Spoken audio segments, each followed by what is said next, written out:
Salut à tous, j'espère que vous allez bien, je suis vraiment très content de vous retrouver aujourd'hui et j'ai décidé de vous emmener voir pour fêter ça une exposition que j'ai vraiment adorée, même si je suis pas très objectif car j'ai travaillé dessus.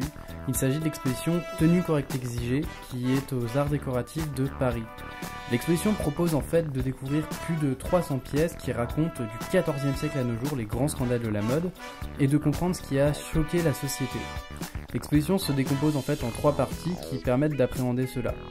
D'abord le vêtement et la règle, qui est la première partie et qui retrace l'histoire des interdits et des règles vestimentaires, en partant de la Bible jusqu'aux guides masculins les plus récents, en passant par des grands classiques et des choses plus drôles comme Nadine de Rothschild.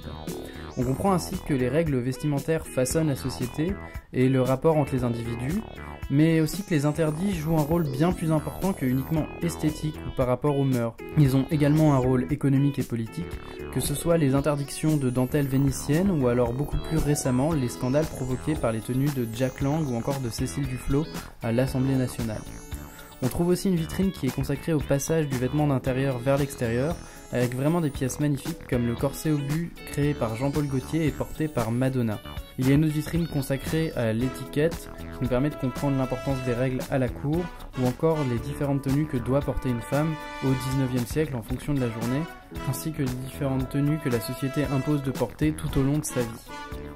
La deuxième partie de l'exposition, qui s'appelle « Est-ce une fille ou un garçon ?», raconte les échanges vestimentaires entre vestiaires masculins et féminins, et notamment la lente conquête du pantalon par les femmes, avec quelques pièces magnifiques comme le smoking porté par Marlène Dietrich dans Morocco, ou encore le smoking pour femmes de Yves Saint Laurent. C'est vraiment la partie de l'exposition que j'ai préférée, elle est vraiment très intéressante, notamment la vitrine consacrée au sport, qui a été un véritable vecteur d'émancipation pour la femme, notamment dans le port du pantalon, mais aussi parce que cette partie de l'exposition s'intéresse au transfert de la garde-robe féminine vers masculine, avec le maquillage et la question du travestissement, et c'est vraiment hyper intéressant. Et il y a aussi des pièces exceptionnelles comme une enluminure représentant Jeanne d'Arc qui est vraiment magnifique. La troisième partie de l'exposition, qui est intitulée La provocation des excès, présente elle des vitrines à thème comme trop long, trop moulant, trop haut, trop court, déchiré, et analyse en fait notre rejet de ces modes, notamment en regard de la première partie de l'exposition sur les règles et les normes. C'est vraiment super intéressant de voir que les mêmes critiques sont finalement faites aujourd'hui à certains vêtements que leurs homologues âgés de plusieurs siècles, à l'image des hoodies, qui sont aujourd'hui interdits dans certains états américains, et les mêmes capuches avaient déjà été interdites au XVe siècle par Charles VI dans un édit. Enfin, la dernière salle de l'exposition montre les scandales de la haute couture en reprenant les défilés chocs de ces 20 dernières années et en présentant les plus grands couturiers comme Alexander McQueen et sa collection Highland Rape, la collection Rabin de Jean-Paul Gaultier, Rei Kawakubo pour Comme des garçons, la collection Clochard de Galliano pour Dior, et l'expo va jusqu'en 2015 avec la collection Scandale de Rick Owens qui a beaucoup choqué. Voilà, je vous propose maintenant de retrouver Hélène Renaudin qui est assistante de conservation et qui a travaillé sur l'exposition afin qu'elle nous parle un peu de celle-ci. Alors, dans le cadre de l'exposition Tenue correcte exigée, j'ai assisté le conservateur M. Denis Brunat. Nous avons donc réalisé toute la sélection des œuvres, fait les recherches, rédaction du catalogue. Nous sommes très heureux de présenter cette exposition actuellement au Musée des Arts décoratifs. Alors il y a quelques œuvres, nous sommes très contents, très heureux de présenter actuellement. Il y a notamment la merveilleuse enluminure représentant Jeanne d'Arc qui nous a été prêtée par les Archives nationales. Cette enluminure de la seconde moitié du XVe siècle. Donc malheureusement, dans cette deuxième partie de l'exposition, c'est un facsimilé qui est présenté, mais nous avons pu avoir l'original au tout début de l'exposition. Autre œuvre emblématique, il y a aussi la robe Jean-Paul Gaultier de la collection Printemps-été 1983, de la collection Le Dadaïsme, que M. Gaultier nous a gentiment prêté pour la thématique des vêtements portés, enfin qui peuvent être portés dessous, mais qui deviennent petit à petit des vêtements portés dessus et qui deviennent des robes de soirée, donc avec l'influence de la lingerie. Donc ça, c'est vraiment une très très belle pièce qu'on est heureux de présenter actuellement.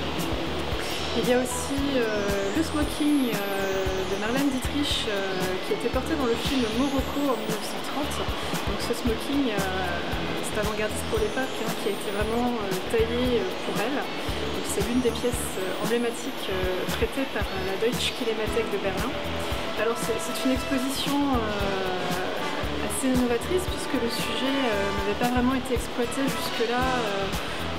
Très peu d'ouvrages ont été publiés sur ce thème. C'est vrai qu'on a eu un très gros travail de recherche sur le sujet. On a voulu avec Denis Brunat aussi commencer la problématique à partir du Moyen-Âge jusqu'à aujourd'hui, en prenant vraiment les pièces les plus phares dans le thème de la transgression vestimentaire. Nous avons articulé justement tout le propos autour de 3 grandes parties, c'est-à-dire tout d'abord le vêtement et la règle pour montrer ce qui était établi, quelle est la tenue correcte selon certaines périodes et selon les circonstances de la vie. Il y a une deuxième thématique aussi qui est est-ce une fille ou un garçon, qui montre aussi est-ce qu'une femme peut s'habiller en homme ou est-ce qu'un homme peut s'habiller avec des vêtements féminins, et voir ce que cela implique pour les gens qui ont été séduits par le vestiaire de l'autre sexe. Et enfin la dernière partie est trop c'est trop, donc c'est voir tous les excès entre le trop haut, le trop ample, le trop moulant, le trop décolleté, le trop négligé, etc. Et enfin une sorte de salle conclusion avec les défilés scandaleux des années 80 aujourd'hui, donc là on est vraiment dans la couture. Ça c'est aussi une vitrine très forte au niveau de la thématique. Nous avons aussi fait le choix, donc ce qui est un petit peu, la vision qui était un peu novatrice aussi, c'est de vraiment ne pas faire un propos qui serait chronologique, de voir les transgressions au fil du temps, mais vraiment avoir des thématiques, des vitrines vraiment liées à des thématiques précises et confronter les différentes périodes. Par exemple, je pense notamment au thème de la capuche, mettre un chaperon du XIVe siècle à côté d'un sweat à capuche, d'un hoodie, c'était montrer que quelque part on a un peu la même problématique puisqu'il y a une ordonnance de Charles VI